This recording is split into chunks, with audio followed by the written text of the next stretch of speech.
Bueno, ahora seguimos porque tuvimos un pequeño corte en la gran cámara que está manejando Federica. Decía que el resurgimiento, ya primero en los papeles y antes de que se plasmara en la realidad del liberalismo, que se llama neoliberalismo, tuvo dos corrientes. Y una es el ordoliberalismo alemán, de toda esta gente que tuvo la virtud, o que por lo menos se le reconoce, que han sido víctimas del nazismo y que se han tenido que escapar de ellos y que han, al fin del nazismo, recuperado o revalorado la idea del liberalismo político primero y del liberalismo económico, y que verdaderamente quisieron volver a esas bases y creyeron en un Estado que solamente controlara la libre competencia y que no hubiera monopolio, y que efectivamente trabajaron por la construcción de derechos sociales, políticos y demás, dentro de una idea de obviamente, de economía de mercado, y con el antecedente de la República de Weimar y de la Alemania de Bismarck, de la que ellos no se habían olvidado. Por lo cual el ordoliberalismo, que nosotros no conocemos más que por lectura, es algo mucho más humano que lo que sí conocimos y que conocemos, que es el neoliberalismo norteamericano.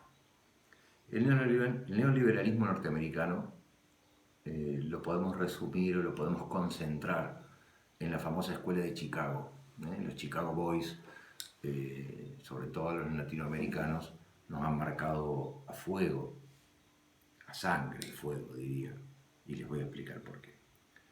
En términos teóricos, en sus explicaciones, obviamente eran anti-keynesianos, porque no aceptaban ninguna intervención estatal.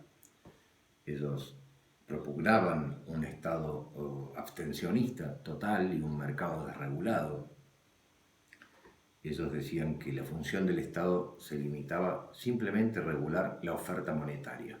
No sé si les suena, pero el monetarismo es Cavallo y el monetarismo es Sturzenegger, que de hecho en economía se lo llama el último de los monetaristas. Por supuesto que ellos sostenían que los sindicatos perturbaban al libre juego de la oferta y la demanda y que eran algo retrasante para la sociedad.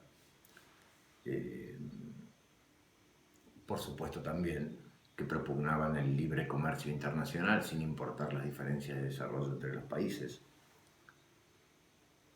Ellos pretendían e impulsaban el abandono de servicios públicos que antes prestaba el Estado en favor de empresas privadas. Eso sí, los servicios públicos que eran o podían ser rentables.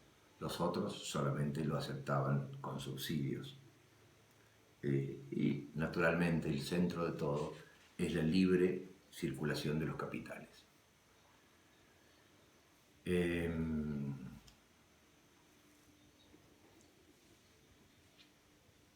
La característica más importante y por ahí más determinante, y acá me voy a ir un poco de la economía, de la escuela de Chicago y del pensamiento neoliberal norteamericano, que hoy se llama en la academia o en las universidades razón neoliberal, ya no neoliberalismo, es el hecho de aplicar criterios económicos a cuestiones sociales que no tienen nada que ver con la economía. O sea, plantear oferta y demanda como indicadores y como definidores de aquellas cosas que no tienen nada que ver con la economía. Les voy a leer un pequeño fragmento acerca del matrimonio, sobre la significación que un neoliberal canadiense del año 76 le da al matrimonio.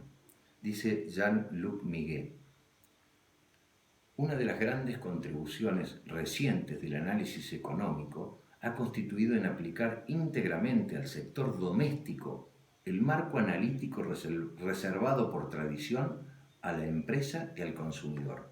Se trata de hacer de la pareja una unidad de producción del mismo modo que la empresa clásica.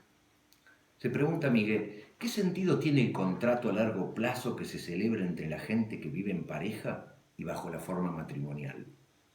¿Cuál es su justificación económica? ¿Qué es lo que lo funda? Pues bien, el hecho de que ese contrato a largo plazo entre cónyuges permite evitar renegociar a cada instante y sin cesar los innumerables contratos que deberían suscribirse para hacer funcionar la vida doméstica. La cuestión es, voy a arar tu campo, dice el hombre a la mujer, pero con la condición de que pueda hacer el amor contigo. Y la mujer dice, no harás el amor conmigo hasta que no hayas alimentado a mis gallinas.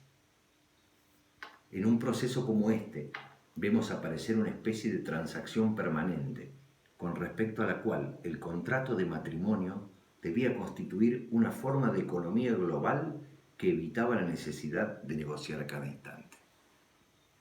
Respecto al matrimonio, esa es la visión del neoliberalismo norteamericano. Pero no todo termina ni queda ahí. Pensamos en la crianza de los chicos, algo tan normal, natural, algo de todos, pero que en este caso, sobre todo en el año 70 y algo, era pensado solo para las mujeres. Muy bien, ¿qué es la crianza de los chicos por su madre para los neoliberales norteamericanos? Es una acumulación de capital humano que va a producir una renta.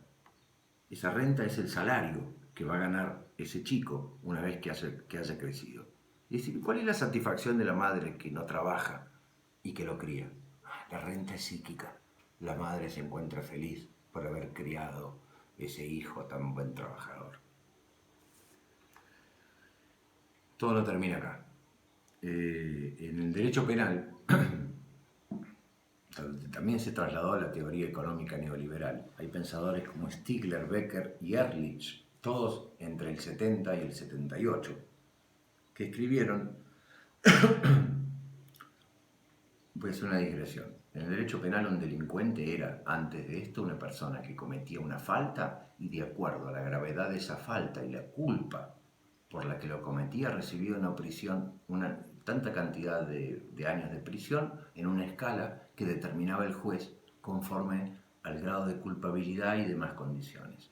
Y la pena era para castigarlo por un lado y para resocializarlo por otro. Los neoliberales norteamericanos cambiaron esa idea definitivamente.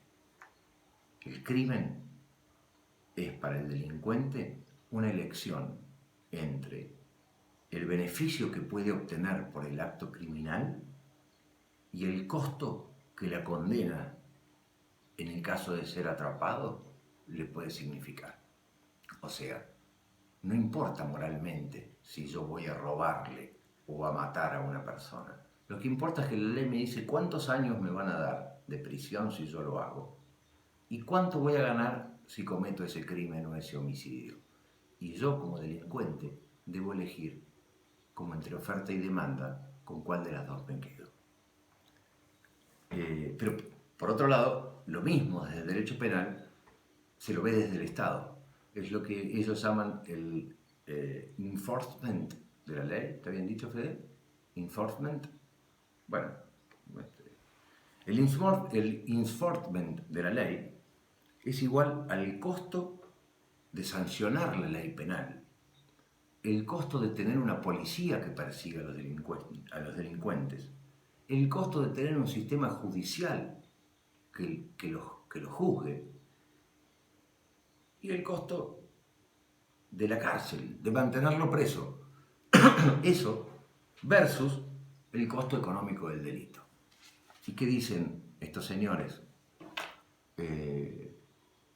Se preguntan, mejor dicho, ¿cuántos delitos pueden permitirse? ¿Cuántos delincuentes podemos dejar impunes?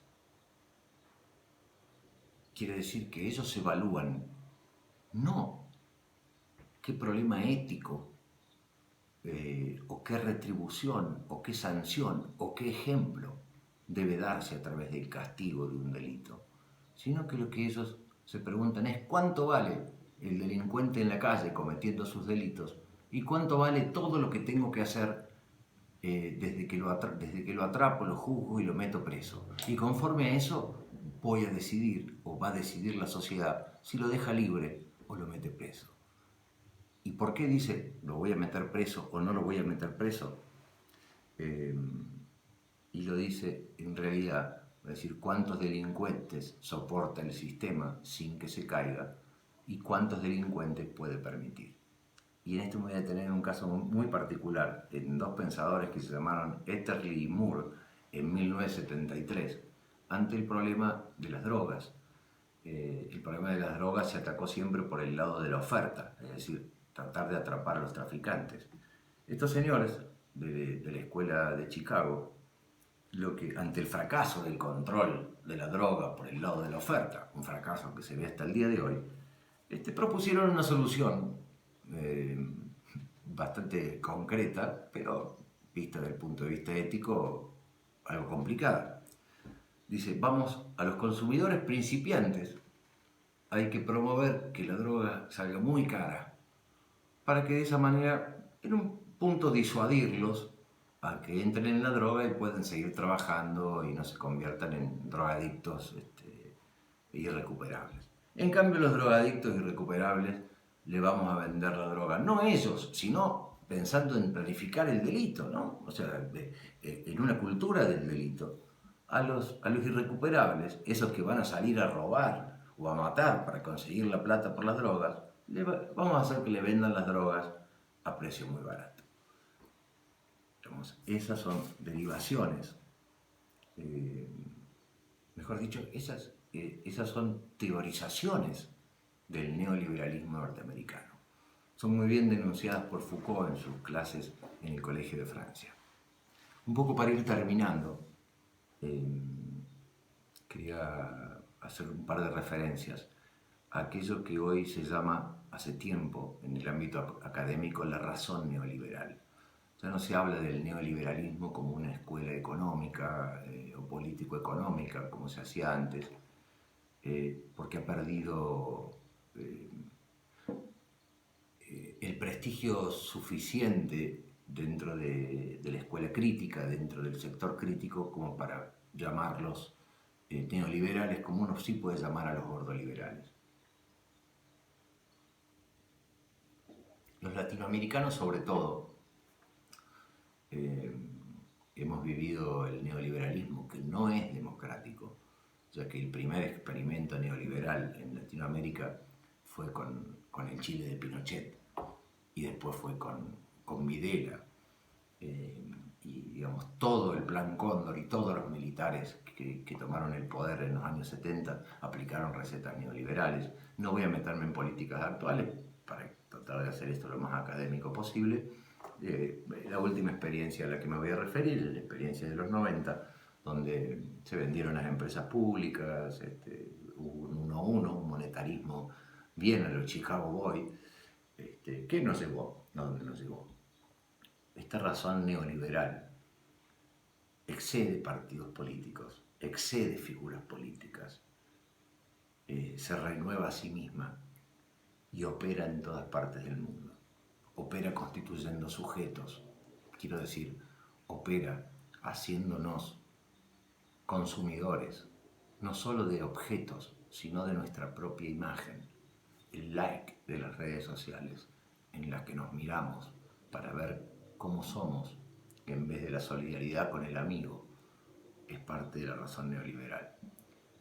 Para terminar sobre el tema, voy a nombrar una autora, Roxana Reguillo, muy reconocida, entre 15 autores, 20, que no es que los haya leído a todos, sino que han sido material de estudio en una maestría que yo curso, pero Roxana Reguillo dice que por lo menos en América Latina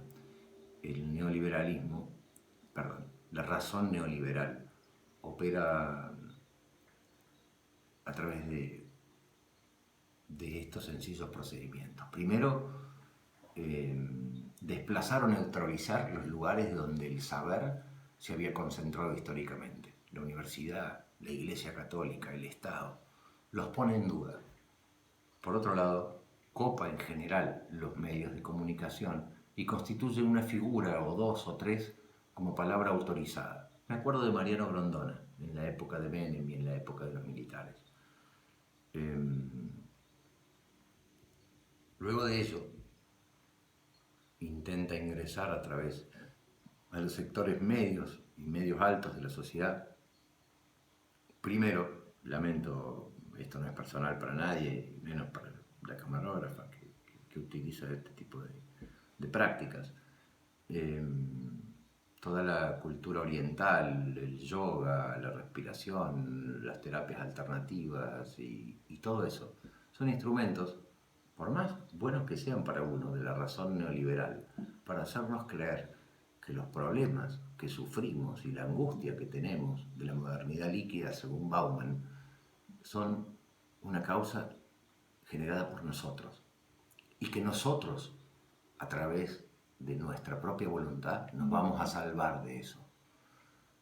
Ese es un buen... Nosotros como individuo. Exacto, nosotros como individuo, el buen apunte de la camarógrafa. Nunca el nosotros como colectivo, el nosotros solidario, ese nosotros es el que ellos quieren romper. ¿Y cómo lo rompen? Y rompiendo todo ese nosotros, el club, el sindicato, rompiéndolo desde lo ideológico y generando Ravi Shankar, que la verdad que es fantástico, uno le ve la cara y uno respira y eso funciona. Pero todo eso, y no intencionalmente por ellos, pero sí por la razón neoliberal que está abajo, nos quiere hacer creer que los problemas y la angustia que tenemos es nuestra responsabilidad y que salvarnos de ella también es nuestra responsabilidad. Y de esa manera nos desarma como prójimos y como sociedad. La otra forma, y ya para las clases más bajas y por ahí con menor educación, son las iglesias evangélicas. Ustedes lo vieron en Bolivia, en el golpe, lo vieron en Brasil con Bolsonaro, y el que estuvo un poco atento y tiene un amigo o un cliente como yo evangélico, lo ha visto en las últimas elecciones. Y esto no tiene que ver con los candidatos que hubo, casi que ni lo saben, pero la razón neoliberal opera sin importar las caras de nadie. Para terminar esto, para terminar la clase, estamos en tiempo de coronavirus, estamos en un tiempo difícil, en un tiempo de incertidumbre. Bien, hay respuestas muy distintas. Una, para darles el caso paradigmático, no hablaré de Brasil, ni de Estados Unidos, ni de Holanda, es un país que económicamente no tiene inconvenientes ni los ha tenido. Que fuera del Estado holandés, la corona es dueña de más del 50% de Shell. Y dijo claramente y explicó que no iba a atender a los viejos porque en los hospitales, porque esos viejos podían contagiar a los trabajadores de la salud y que podían llevar la epidemia a otros lugares. En lugares de Italia y de España no están atendiendo viejos. Claro, lo ven macro, y capaz que para la humanidad, capaz que para la totalidad, y seguro para el sistema jubilatorio, eso funciona. Pero esos viejos tienen nombre y apellido. En mi caso se llaman Gladys, mi abuelita, y Silvia, mi mamá, y Quique, mi suegro, y los que nos oponemos a la razón neoliberal, más allá de todas esas razones y de esos pensamientos sobre el todo, seguimos creyendo en el ser humano. Y sea cual sea el coste de mantener, queremos que esos viejos o esas personas descartables sean internadas o atendidas, porque es un derecho propio de la condición humana. Obviamente, esto tiene que ver en este caso con el pensamiento propio de esta persona que está hablando y que seguramente es compartida por muchos de los que me escuchan. Preguntas y observaciones y respuestas a todo esto es Cristian Boes. Cristian se escribe con CH, Cristian-Boes con doble S, @hotmail.com. Los que me tengan en Facebook me pueden escribir por privado, tengo material, mucho para mandarles, puedo responderles a cualquier consulta y sobre todas las cosas puedo aceptar todo tipo de crítica y todo tipo de aporte porque esto es absolutamente democrático y yo tengo de la verdad menos porción que de Bayer and Company. Entonces, nada, ha sido un gusto compartir con Fede este momento en la cuarentena y compartir con aquellas personas que han recibido estos links y que me han devuelto con elogios, con críticas y con agradecimientos. Espero que tengan la mejor cuarentena posible, estén tranquilos. Si no toman Cinclona, diría un tipo de Bayer, un neoliberal dueño de Bayer, porque salir a trotar no se puede. No vayan al yoga, pero toman Cinclona. Qué bien, ¿eh? No, la ironía sobre el neoliberal, no, por favor, hagan yoga, el que pueda. Y nada, vamos para adelante todos, que tenemos que salir de esta y tenemos que salir mejores. Gracias por el tiempo, un cariño.